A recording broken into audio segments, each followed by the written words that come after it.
Welcome back, friends. You may have watched the war on Iran conducted by the United States and Israel. The war itself is not new. The US has been engaged in several wars for the past several decades. But what is different this time is something that we all have to note. When the US and Israel attacked Iran last year, June 2025, Iran retaliated fairly well on its own account. And after some time, the United States was forced to request, some say Israel wanted the ceasefire, but nevertheless, they both requested a ceasefire from Iran, and Iran agreed to the ceasefire. But this time around, things have changed.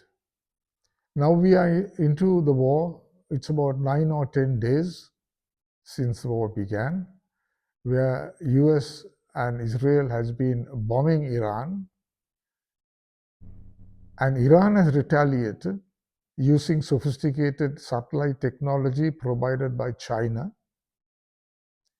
and has caused considerable damage to Gulf Arab countries which provided bases and facilities for the US Air Force and the US Navy, especially in Bahrain. And Iran also retaliated successfully against Israel. Now, what is interesting to watch out here is that this time round, Iran has rejected requests for ceasefire. And according to reports,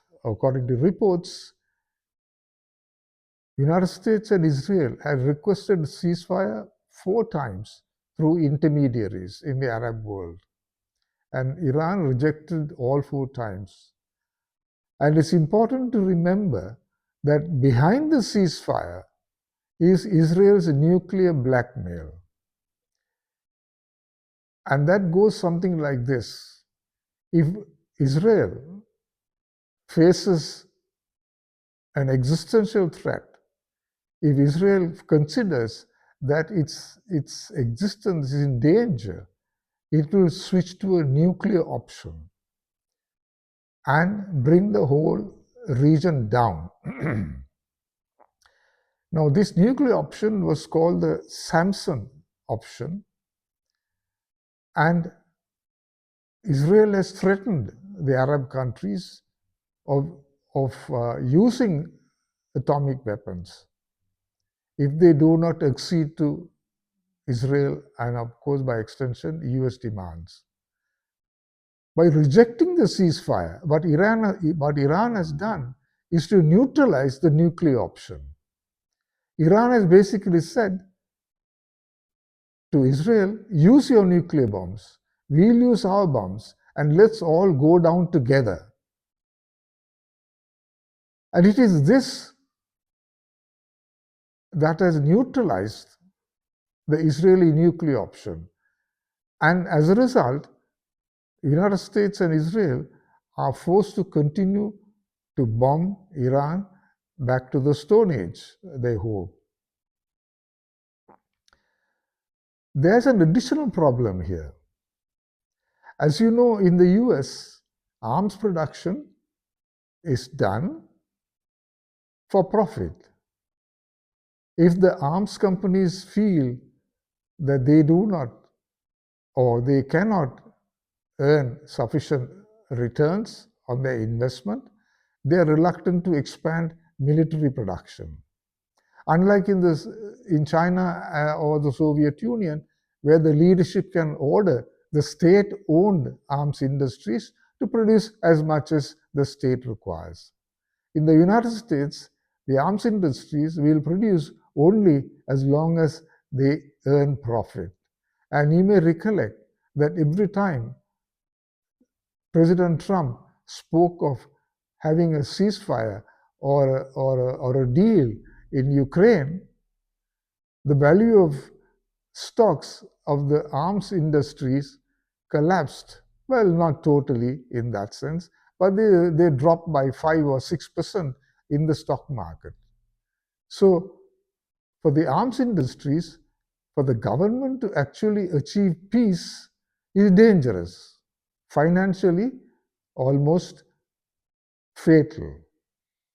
So it is in the interest of the military-industrial complex to continue the war and continue to maintain the threat perception.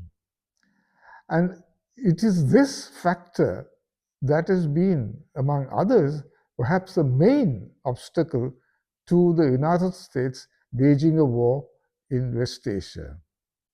They are not sure that the arms industries will actually rise to the occasion at the cost of even suffering a loss by producing the required material. The reason is that most of these wars are short wars. Like in Venezuela, it was a short operation. In Iran, again, the United States want to carry out a short operation for regime change. If it is a short operation, no sensible industrialist producing military goods is going to invest looking for returns over the long term, say 6 months, a year, or 2 years. As a result, there is concern that the military industrial complex cannot actually live up to the demands of this war. And some say that US is fast running out of interceptor missiles.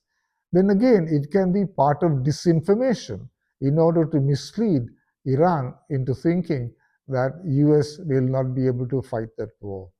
But I'm not sure that Iran is going to be taken in by this.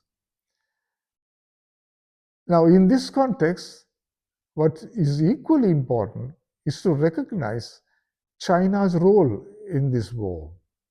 China has, I think, realized what the US intends to do, not merely regime change, that is chicken feed, as they say. What the US is interested in is to cripple the Chinese economy by controlling the energy resources in West Asia to prevent them from being used by China. An example here is Iraq. In 2003, US invaded Iraq and over time took control of Iraq's oil wells. Today, although most of the US forces have left Iraq, today, according to the rules set up under the occupation, today Iraqi oil revenues in US dollars are funneled into the US Treasury, into the Federal Reserve. And from there, the US State Department decides as and when that money is to be released to Iraq and on what terms. Now, this is a scenario United States has in place for for Iran, to control the oil resources and to use partly for their own uses and partly to prevent China having access to it. Now, in this situation, you may remember that oil majors in the US were reluctant to go into Venezuela to take over the oil facilities because they said they are so badly degraded that the oil majors were not willing to make the investment to upgrade them. A similar situation may arise in Iran. In the meantime, China is interested in making sure that the United States, together with Israel, do not control the oil resources. And in part of the strategy of controlling the resources is for the US and Israel. They have already announced a plan to redraw the borders of the countries in West Asia. You may remember the first time they redrew the borders was after the First World War, under the Sykes-Picot Agreement in 1916, an agreement between the French and the British. And they created, literally, they created Saudi Arabia, Iraq, Jordan, Kuwait, and so on. They drew lines in the sand, and in each section, they install puppet rulers. And these rulers were expected to carry out the diktat of the US and before that the British oil majors. Each time the puppet fails to deliver on what is required, of course there's a coup or a regime change and life goes on for US imperialism. And this time, the attempt to redraw the borders is facing stiff resistance in Iran. They've already achieved some degree of success in Libya, in Syria, to collapse those regimes and establish US control over their resources. How will this pan out? Will the US and Israel be able to redraw the borders? And here, one has to be very careful is not to fall into the confusion that many of the Western liberals cause by asking questions as to whether America controls Israel or Israel controls America. It's a totally desultory argument because they are working together to advance their separate ambitions. US ambition is to control energy resources in West Asia. Israel's ambition is to redraw the borders so that it can expand and achieve that messianic aim of creating greater Israel between the Euphrates and the Nile. The war is being fought for these main reasons, not about regime change. Let us wait and see how far both Israel and the United States can continue this war, especially when Iran has neutralized Israel's nuclear option, or what they call the Samson Option. Thank you for being here. Please like and subscribe, and we'll meet again next time, soon. Goodbye.